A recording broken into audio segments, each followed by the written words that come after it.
Good morning, I'm Leon van Nierop and welcome to our brand new flick slot here on Newsroom.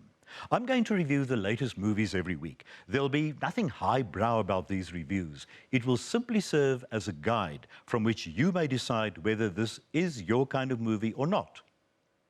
Now, the coolest movie you can see this weekend, which will send your temperature rising past boiling point, is the Charlize Theron starrer Atomic Blonde.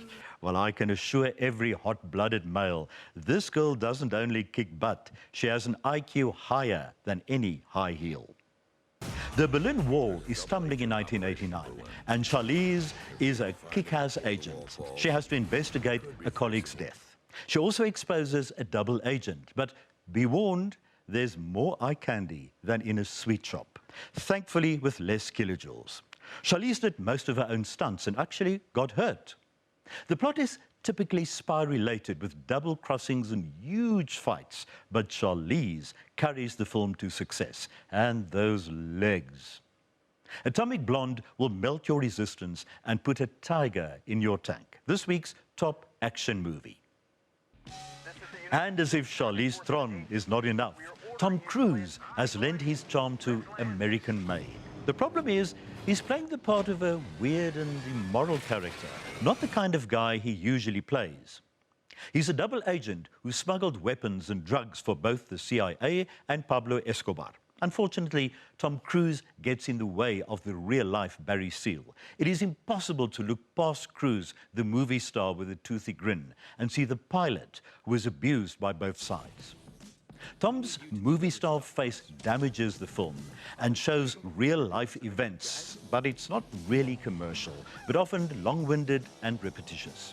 Don't let the poster fool you, but Mr. Cruise and Ms. Theron have set such high action standards that I'm afraid first kill comes almost as an afterthought. This is our next movie.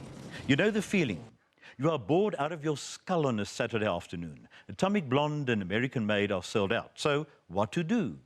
Choose third best and buy an extra large popcorn. That's how your bum will land on a first kill seat. What a disappointment. As you watch the trailer, remember, it is only the best moments that are singled out.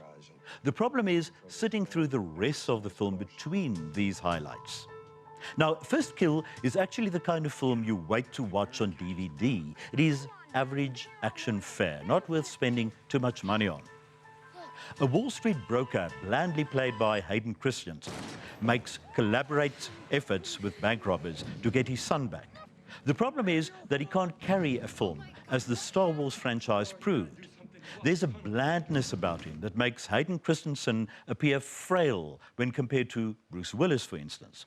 The story is predictable and the film weak on action. You will need extra chili salt on your popcorn to stay awake.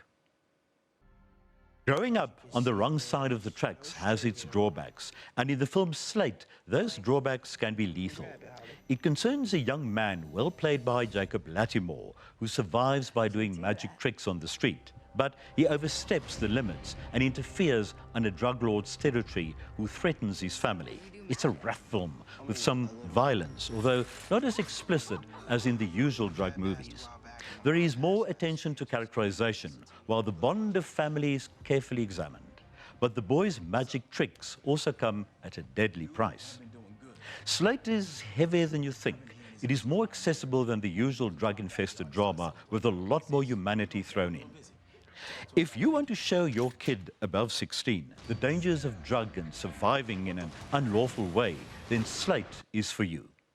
Next week, Dark Tower, based on the Stephen King novellas, The Exception, a World War II drama, as well as The Glass Castle, about an eccentric family, and American Assassin, a story about counter-terrorism. Until then, see you at the movies.